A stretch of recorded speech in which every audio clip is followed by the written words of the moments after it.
ہر وقت لیٹنا، ہر وقت آرام تلاش کرنا، یہ کمزور کر دیتا ہے جوانوں کو۔ لقد خلقنا الانسان فی کبد، ہم نے انسان کو مشقت میں رہتا ہوا پیدا کیا۔ میں نے ابھی دوستوں سے کہا ہے، پھر آپ کی خدمت میں عرض کرتا ہوں، رات ہو گئی ہے تقریباً 11 گھنٹے کی، 7 بجے عشاء ہوتی ہے اور 6 بجے کے بعد ہی عموماً سب جگہوں پہ فجر کی نماز ہوتی ہے، تو 11 گھنٹے کی رات بنتی۔ بہت زیادہ بھی ڈاکٹر کہتا ہے کوئی سوئے تو 8 گھنٹے سو لے، نیند پوری ہے۔ اگر عشاء کے بعد موبائل کرو جلدی بند، تو ذرا سحری میں اٹھو، بندہ ہو جوان اور اٹھ کے پڑھے تہجد، تو مزہ نہیں آ جاتا۔ اور جو سحری کے وقت دعا کا مزہ ہے، جو دعا کی لذت ہے، نبی کریم علیہ السلام نے صبح صبح سیدہ پاک کو آواز دے کے کہا یہ ہماری تعلیم کے لیے، فرمایا اٹھو، یہ رب کریم سے سوال کرنے کا وقت ہے۔ پچھلی راتی رحمت رب دی کرے بلند آوازہ، او بخشش منگن والے کارن کھلا جے دروازہ۔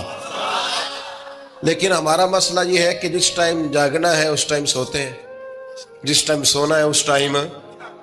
ایک گزارش تو یہ ہے کہ کوشش کریں ان راتوں میں تو کم از کم تہجد پڑھی جائے، اور یہ کوشش کر کے دیکھیں مزہ آئے گا۔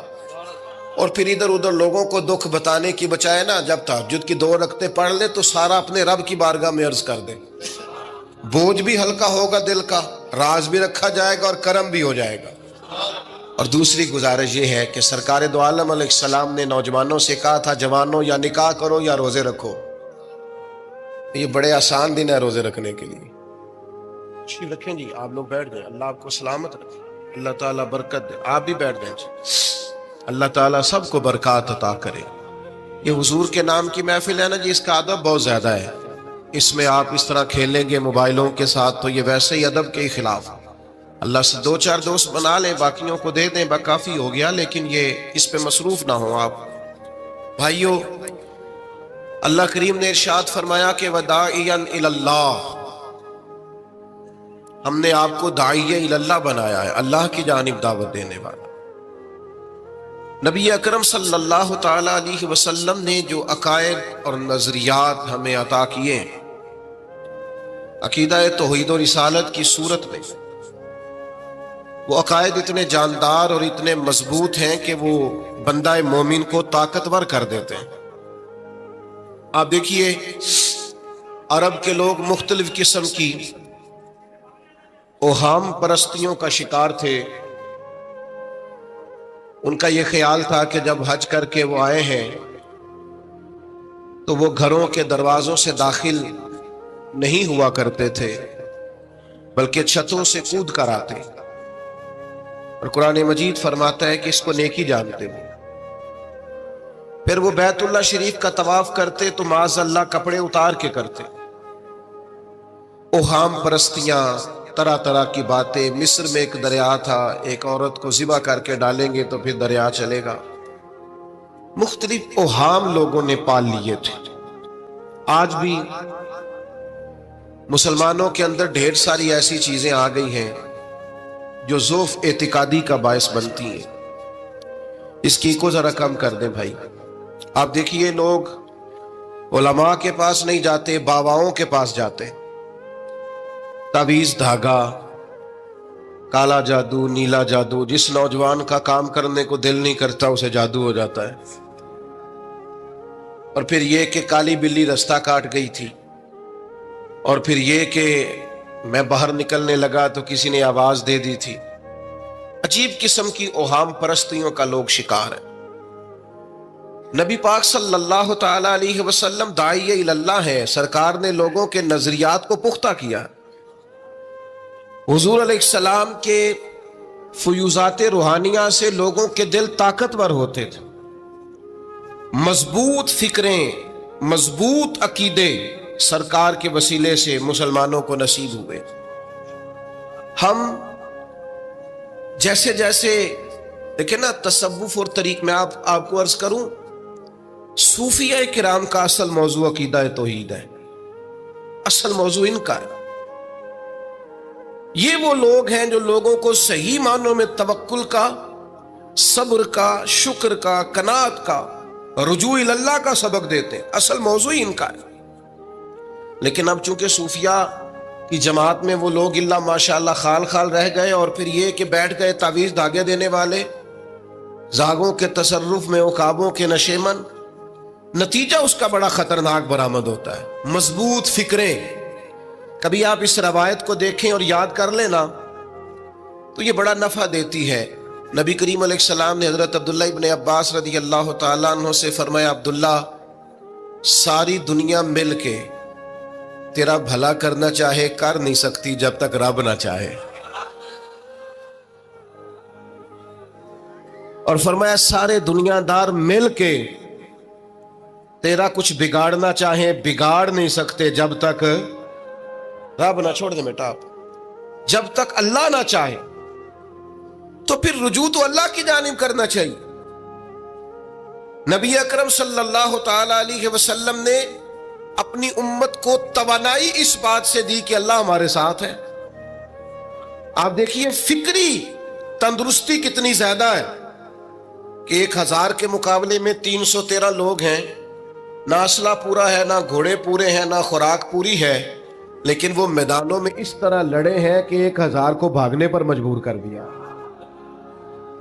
وہ ابو جہل نے جب کہا نا جاسوسوں سے کہ جاؤ پتہ کر کے آؤ، تو انہوں نے آ کے کہا وہ تو 313 لوگ ہیں، بچے بھی ہیں، بوڑھے بھی ہیں، چیز کوئی نہیں پاس۔ تو ابو جہل کہنے لگا پھر تو انہیں گھوڑوں کی پشتوں پر باندھ کے مکے لے جائیں گے، وہاں جا کے دیکھیں گے کیا کرنا ہے۔ تو جاسوس کہنے لگا سردار اگلی بات بھی سننا، ہے تو 313 لیکن جان ہتھیلی پہ رکھ کے آئے ہیں۔ جس کے خیمے کے پاس سے گزرے ہیں شہادت کی دعا مانگتے دیکھا ہے، ان کی آنکھوں سے چمکتی ہوئی روشنی اور ان کے لفظوں سے پھوٹتا ہوا ولولہ اور ان کی آوازوں سے نکلتا ہوا دبدبا کسی جگہ بھی انہیں کمزور نہیں ہونے دیتا، ان کے اندر کہیں بھی کوئی کمزوری نہیں آنے دیتا۔ غریبی کا نام لے کے سارا سارا دن پریشان ہونا، غریبی کا نام لے کے اپنے آپ کو مظلوم ثابت کر کے لوگوں کو مدد پر اکسانا، بندہ مومن کا یہ طریقہ نہیں ہے۔ اپنی توجہ اللہ کی جانب کرے، نبی رحمت علیہ السلام کی بارگاہ میں استغاثہ پیش کرے، لیکن دنیا داروں کو مائل کرنا، لوگوں کی جیبوں کی طرف دیکھنا، یہ مومن کی شان گردن کو جھکا دیتا ہے۔ خیرات کا پتھر جہاں میں مانگنے والوں کے سر کبھی اونچے نہیں ہوتے، اور غیرت ہے بڑی چیز جہانے تگ و دو میں۔ بھائی آپ طاقتور بنے۔ دیکھیں نا، ایک نوجوان نے آ کے حضور کی بارگاہ عالی مرتبت میں عرض کیا تھا، یا رسول اللہ صلی اللہ علیہ وسلم، غریب ہوں کچھ دیجئے۔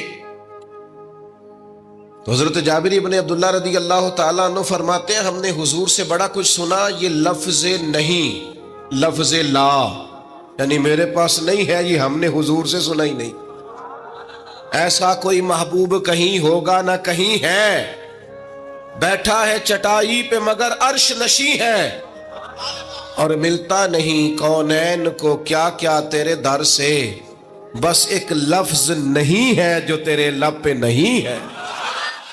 اور یہ فاضل بریلوی رحمت اللہ علیہ کا انداز بھی دیکھیے، کہتے ہیں واہ کیا جود و کرم ہے شہ بطحا تیرا۔ اور یہ ذرا دیکھیے شعری ذوق دیکھیے، واہ کیا جود و کرم ہے شہ بطحا تیرا، نہیں سنتا ہی نہیں، نہیں کیا انداز ہے۔ اب یہ کیسی زبان ہے اور کیسا یہ محاورے کا استعمال ہے، جو شعری ذوق رکھتے ہیں وہ سمجھیں، کہتے ہیں نہیں سنتا ہی نہیں، کون؟ مانگنے والا تیرا۔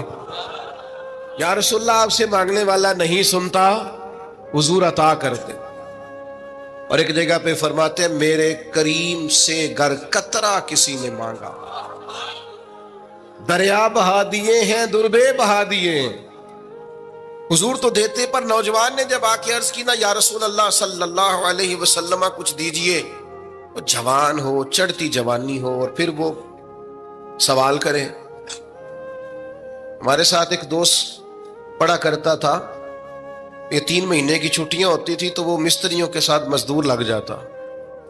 ہم نے اسے کہا، یار تو مطلب 9th 10th کے اندر مزدوری کرنے جانا تو کہندا سی یار میں قد میرا ایڈا بڑا ہوں ابا جی کو مانگ دیا شرم آؤں گی. یہ سوچ نوجوانوں میں پیدا ہونی ضروری ہے. اب میں ابا جی سے مانگوں مجھے تو دینا چاہیے. اس نے آ کے عرض کی یا رسول اللہ صلی اللہ علیہ وسلم کچھ دیجئے. تو حضور فرمانے لگے تیرے پاس کچھ بھی نہیں. اس نے کہا ایک پیالہ ہے میرے پاس گھر میں اور ایک کمبل ہے. اتنا غریب بندہ ہے کوئی محفل میں جس کے گھر میں ایک ہی پیالہ ہو ایک ہی کمبل ہو؟ کوئی بھی نہیں اتنے بڑے مجمع میں. لیکن اگر کوئی ہماری غریبی کا رونا پوچھے تو میرا خیال ہے ہر تیسرا بندہ دوسرا بندہ غریب ہے اور بڑا ہی غریب ہے. ایک پیالہ ایک کمبل. کریم نے فرمایا لے کے آؤ. وہ لائے تو محبوب فرمانے لگے کون خریدے گا؟ ایک نے کا 1 دینار ایک نے کا 2 دینار. محبوب نے بولی لگوا دی 2 دینار کا بیچ دیا. فرمایا جا 1 دینار کی روٹی لے جا. یہ نوجوانوں کو فکر دی کہ وہ انویسٹمنٹ میں تم نے ذات سے اپنے گھر سے لینی ہے. وہ 10-15 ہزار کا ٹھیلا بھی کسی سے نہیں کہنا تو لگا کے دے. جاؤ 1 دینار کا کھانا لے جاؤ 1 دینار کا کلاڑا خرید کے لاؤ. صحابہ فرماتے ہیں وہ کلاڑا لایا پر نصیب دیکھو اس کلاڑے میں دستہ نبی کریم نے اپنے دستے مبارک سے لگایا. فرمایا جا جنگل میں جا کے لکڑیاں کاٹ اور بیچ. کھا بھی اور کھلا بھی پی بھی اور پلا بھی. 10 دن مجھے نظر نہ آنا. یارو یہ کیا بات ہوئی؟ مایوس رہنا کمزور رہنا. فلانے نے میرے ساتھ تعاون نہیں کیا تو میں پیچھے رہ گیا. فلانے نے ہاتھ نہیں پکڑا. تو اپنی دنیا آپ پیدا کر. اگر زندوں میں خود جد و جہد کر میدان میں اتر ہمت کر. حضرت حسن بصری رحمت اللہ علیہ کے پاس ایک نوجوان نے آ کے عرض کی حضور بس آج کے بعد میں نے کام نہیں کرنا. فرمایا تمہیں کیا ہوا ہے؟ کہنے لگا آج میں نے عجیب منظر دیکھا ہے. میں نے دیکھا ہے کہ ایک شیر نے شکار کیا بکرے کا آدھا کھایا ہے آدھا منہ میں پکڑ کے پہاڑی پہ چڑھ گیا. وہاں ایک نابینا لومڑی بیٹھی تھی باقی کا اس نے اسے کھلایا ہے. تو حضور میں یہ سمجھ گیا ہوں کہ جو رب اس نابینا لومڑی کے لیے بندوبست کرتا میرے لیے بھی کرے گا. لہذا میں نے کام نہیں کرنا. حضرت حسن بصری بڑا مسکرائے. فرمانے لگے کہانی میں کردار تو نے 2 دیکھے ایک شیر ایک لومڑی. فرمانے لگے کیا بات ہے تیری تو نے لومڑی بننے کا پروگرام بنایا شیر بننے کا کیوں نہیں بنایا؟ تو شیر بننا شکار کر خود بھی کھا دوسروں کو بھی کھلا. یہ کیا بات ہوئی؟ امت کے جوان فائلیں لیے دفتروں کے چکر لگاتے اور اپنی بغل میں کاغذات لیے امبیسیوں کے پھیرے کاٹتے اور ایجنٹوں سے سوال کرتے کہ مجھے ملک سے باہر جانا ہے کیا طریقہ ہے؟ یہاں رہ کے بھی محنت ہو سکتی ہے. اپنی مٹی پہ چلنے کا سلیقہ سیکھو. سنگ مرمر پہ چلو گے تو پھسل جاؤ گے. دوستو سنو میرے کریم نے فرمایا جا لکڑیاں. ایک پیشہ برا ہے میرے بھائیوں ایک پیشہ وہ ہے کسی کے آگے ہاتھ پھیلانا. باقی دنیا میں کوئی پیشہ برا جو ٹھیلا لگاتا ہے اور مالٹے بیچتا ہے اور سیب بیچتا ہے بڑا عزت والا آدمی. یہ شارٹ کٹ چھوڑ دو. دوسروں پہ بھروسہ کرنا چھوڑ دو.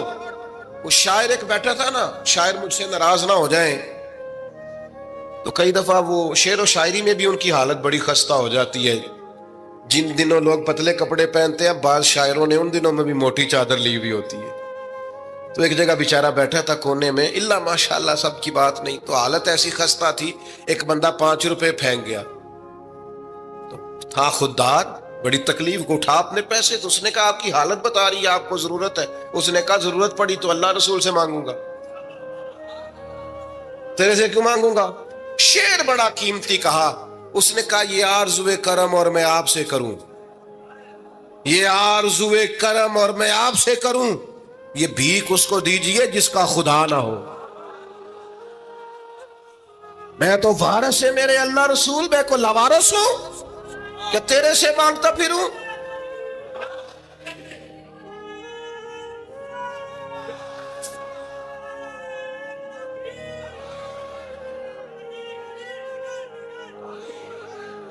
ماشاءاللہ ماشاءاللہ.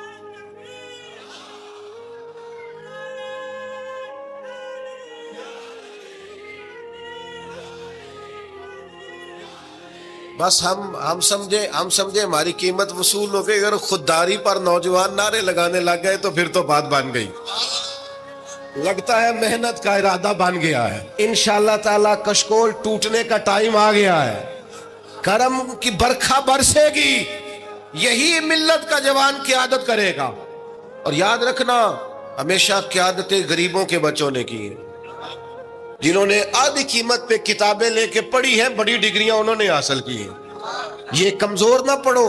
نبی پاک داعیہ اللہ ہے, حضور نے جگایا ہے. 15 دن نظر نہ آنا, مزدوری کر. وہ نوجوان 15 دنوں کے بعد آیا. اب تیرا حال کیا ہے؟ اس نے کہا حضور پہلے ایک پیالہ تھا نا, اب سارے گھر کے برتن بن گئے. پہلے ایک بستر تھا, اب سارے گھر کے بستر. اور نوجوانوں, ہم نے سہارا بننا ہے. ماں سے کہنا ہے اب تو نے آنسو نہیں بہانے, تیرا پتر بڑا ہو گیا ہے.